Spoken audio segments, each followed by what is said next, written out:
What does it mean when someone says, keep it classy?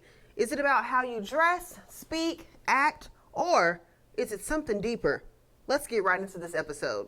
Hey y'all, welcome back. I am Sophie Joe, the host, producer, creator, set designer of the Sophie Joe Show. Yeah, welcome back to episode 19. Thanks so much for being here. Let's go ahead and get right into this episode. It's all about keeping it classy, sweetie. So there's been a lot of conversation going on about the statement that Tuskegee University put out for their student body saying do-rags and bonnets are not allowed in the classroom no more. We sick of seeing it.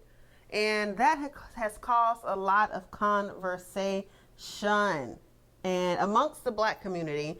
And it made me think about this episode about class, being deemed as classy, what's not classy, looking ghetto, who are we trying to appeal, and all that stuff.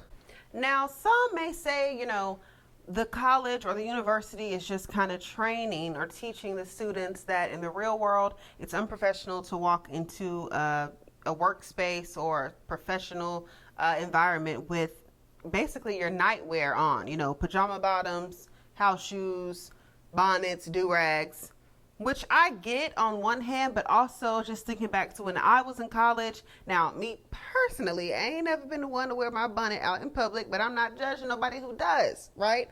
So, but I remember being in college, them classes be early as hell. You got to wake up at like 7 and get to class at 7:30, or a 7 a.m. class or an 8 a.m. math class where it's hell, okay? So nobody's thinking about, I need to do my hair so I can go to class. Now, a lot of HBCUs, they dress it on campus. So they do care about their hair, how they look on campus. But just, aside from those people, there are tons of students who go to class looking any kind of way, because what really matters is showing up to class and, being in class, getting the education that you're paying for. But on the opposite side of that, I do understand that the university, like I said earlier, trying to instill in the students bonnets and do-rags are not professional, and we are trying to train y'all for a professional world in life once you graduate. So I think bonnets allowed in the classroom, I don't think it's a big deal, to be honest.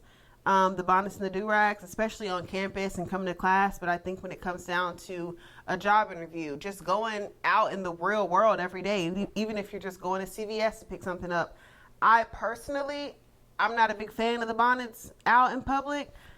But college students, I definitely understand, and I don't honestly think it's anything wrong with it.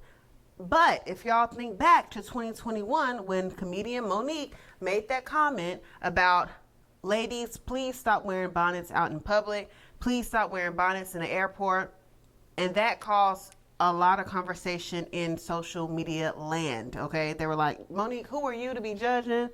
Why don't you just mind the business that pays you? People can look how they want to look. If I'm on a long flight, I want to be comfortable and I want my hair wrapped up. All understandable. But my question, or my deeper thought into it, is the conversation really about bonnets, or is it something deeper than that? Is it that we are trying to please a certain demographic? Are we trying to appeal to a certain crowd? Is it some buried trauma, during slavery or post-slavery that we still have not healed from, that's been passed down to us?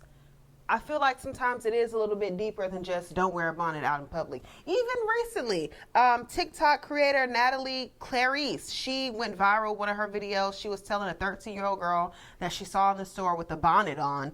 And she basically was saying, do not come in public with a bonnet on your head, okay? And I want to say this. Now, once again, I'm not one to wear a bonnet out in public. I keep my bonnet in the house. Now, if I'm literally going, like when I got my hair done, I wore a bonnet to my hair appointment, but that's it. Like, I'm not one to wear a bonnet out in public, just willy-nilly. But I will say this, circling back to Natalie's advice to the 13-year-old girl, don't wear a bonnet in public. I think sometimes Black women wear bonnets because our hair is not done. Now, don't get me wrong. A lot of people, you take that bonnet off, they got a full bust down under there. They just, I don't know, if they're lazy, they don't want to mess it up, they protect the lace, I don't know. But I do think more times than not, a bonnet is almost seen as like a layer of protection, because a lot of times our hair is not done. And because Black women in this country have been criticized so much about our hair since the beginning of time, if it doesn't look done, or what's seen as done to society, I think some of us are a little insecure. Like, a done hairstyle as a Black woman may not be the same done as another race. So I think putting on a bonnet kind of protects your hair might be in a fro. And a lot of women, unfortunately, are not comfortable wearing their hair out in its natural state. And to them, and to some people in society, it looks like, girl, what you gonna do to your hair? Your hair is not done. Like, why are you out here looking a mess? So they put a bonnet on to cover it up, which is sad, but I think that's a lot to do with it. We just ain't talked about it yet. And for some reason, when you are wearing a bonnet or a do-rag, you're automatically looked at as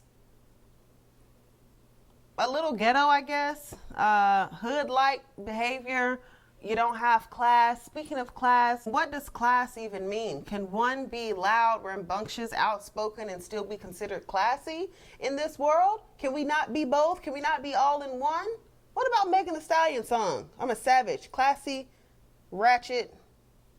What'd you say? I'm a savage, classy, bougie, ratchet. I think a lot of times we get so fixated on being one thing and in this box, when most times than not, Black women or people in general are multifaceted, multidimensional.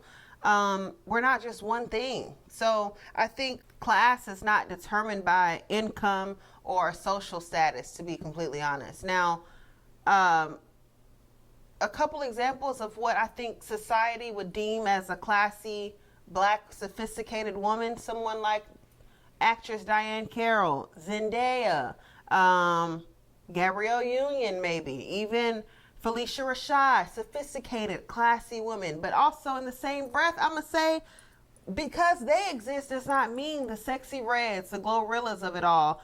It doesn't mean that they don't deserve representation or space in this world as well, because women, people, we all come in just different sizes, shapes, formats, fonts. I've said this in a previous podcast as well. I think that's the problem, is that we think that women should be one way and one way only, and that's not the case. Now, if I had a daughter, I wouldn't want her to wear a bonnet out in public. I wouldn't let her wear a bonnet out in public. That's for in the house. But if we went somewhere and a girl her age had a bonnet on and wanted to be her friend, I definitely wouldn't tell her, no, we don't hang with people like that, because we have class. No. I don't want you to do it, but that doesn't mean like I want you to treat people less than or to judge people, because people should be able to do and act as they please without being treated differently. But once again, this leaves me with, this brings me back to my point. There is enough room for Black women or Black people in general to exist, thrive, simply just be represented here. Now, me personally, I was raised, by a mom who has more standards, some class to her. She raised me to have integrity, self-respect, morals, class, as some would say. But that doesn't mean that, I'm judging other people who may be a little bit more rambunctious than me. I'm judging people who may be a little bit more outspoken or would wear a different hairstyle than I would typically go for. I'm not judging. I have friends. Don't I sound like the white people who be like, I have Black friends? But I have friends of all different backgrounds. Trust and believe.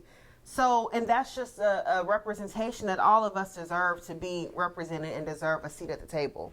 There isn't just one way to be a Black woman. We are multidimensional. And personally, I hate the division sometimes that these conversations cause. I think the conversations are necessary. Obviously, I wouldn't be talking about it here on my show. But I hate that sometimes it does cause division within our community. We already have issues going on with other people outside of the community. Here we are on the inside causing chaos. Oh, you classy. Oh, you ghetto. Oh, you are... Like, to me, it's like light skin versus dark skin. I hate the division that things like this cause, when we need to all just realize we come in different fonts, shapes, ways, sizes, colors, personalities. So you tell me, what does having class or being classy mean to you? Let me know in the comments. Now, opposed to that, opposite of classy, a lot of people would say ghetto. But I think sometimes being not ghetto is associated with acting or sounding white. Because I can even speak personally from an experience and I have a podcast episode out about this called being labeled an Oreo. When I moved away to a different state when I was in middle school, I was called a lot of times like acting white or an Oreo, things like that. And it was because, I don't even know how to say this without it sounding bad, because I promise it's not coming from a malice place. I ended up moving to a neighborhood and a school that was more urban, as the news would call it. And I hadn't come from that type of school. I came from an all white school, honestly. So they were calling me white, calling me an Oreo. But my thing is, why is it that when someone carry themselves in a certain way or certain mannerisms, they are aligned with whiteness? I hate that. And you know what? It makes me do a deeper dive and think all of this is just a vestige of slavery. Once again, I blame the white men. Never not a reason not to blame them. And that takes me back to the whole hair thing. Post-slavery times here in America, I feel like specifically black women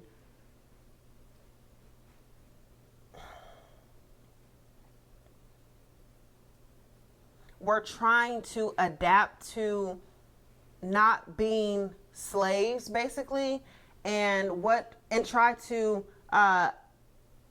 imitate what we saw around us, which was a lot of white people. And what we saw was white people being respected by each other. And I think that black people back then were trying to gain that same respect and just being treated as an equal human. So I think us getting relaxers in our hair, or maybe not relaxers were invented back then, but like doing pinups and wearing head wraps to cover our natural hair, because that wasn't seen as respectable. It wasn't seen as professional. It wasn't deemed as beauty in this country during those times. And I think still to this day, some of that trickles down to even our times now, where we feel like wearing our hair in its natural state, some people, or just how it naturally grows out of our hair, it's not looked at as professional, clean, neat, pretty, beautiful, soft. And we feel the need to put a bonnet on to cover it up. And that's why even now they have something called the Crown Act, if you've never heard of it. It's to where you basically can't be discriminated against for having locks or having a fro, or, you know, how your hair is. It's literally a policy that is put into place in certain areas, certain work environments, that protects you from being discriminated against for your hair, called the Crown Act. But I say all that to say, I am just tired of black people always being overly policed, whether it's our hair, our skin complexion, the hue in it, the way we dress, the way we talk, the way we greet each other. We are always overly policed. And I mean that literally and figuratively. And the crazy part about it is, yeah, other races police us, but a lot of times we overly critique and police ourselves. Circling back to the whole Tuskegee thing. This is a HBCU, a black school, policing in a way, and telling the students how they should or shouldn't look or behave. Now, don't get me wrong, because I'm not one who's opposed to structure and guidance and running a strict program, because I think everyone needs a little bit of that, especially during those years when you are a young adult in college about to enter the real world, as they say. But it's a perfect example of, why can't us black people just be? I want us and myself to literally just be, just exist, without having to be scrutinized and judged and told what to do, how to do it, why we're doing it wrong, why we look a mess. Just simply be. Now, on the other side of that, because y'all know I'm known for a good contradiction, I do think we should care about ourselves, have respect for ourselves and others, and we should care enough to want to uphold ourselves in a certain way, to be respected by each other. Forget the white man, but each other. All in all, I think there's enough room for black women, well, black people in general, to exist, thrive, be represented, and just do well and be well here. In conclusion of this episode of the Sophie Joe Show, make sure you're subscribed and listening on all platforms and following me on TikTok and Instagram at the Sophie Joe. I want to leave you with this question. What does class mean to you? Is it something you're born into, you're taught, or something you choose? I love to hear your feedback, your commentary in the comments. It's free. Why not leave your opinion and thoughts? And hopefully I can feature you in a future episode. This has been a great episode of the Sophie Joe Show. The Sophie Joe, the Sophie Joe, the Sophie Joe Show. And I'll see y'all in my next episode. Hit me like a ray of sun, burning through my darkest nights. You're the only one that I want. Think I'm addicted to the light. I swore I'd never fall again, but this don't even feel like falling. Gravity came again to pull me back to the ground again. It's like I've been awakened. Every rule I had you breaking. It's the risk that I'm taking. I'm never gonna shut you out. Everywhere I'm looking now, I'm surrounded by your embrace. Baby, I can see your halo. You know you're my saving grace. You're everything I need and more. It's written all over your face. Baby, I can feel your halo. Pray you won't fade away. I can see your halo. Halo. Halo. Halo. Boom, boom, boom, boom. Halo.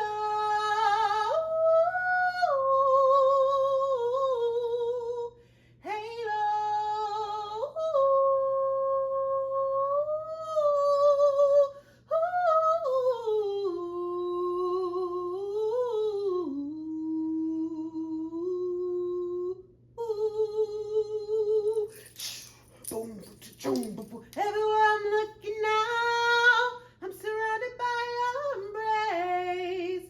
Baby, I can see your halo. You know you're my saving grace. You're everything I need and more. It's written all over your face. Baby, I can feel your halo. Pray you won't fade away. I can see your halo. Halo, halo, halo, halo, halo. Boom, boom.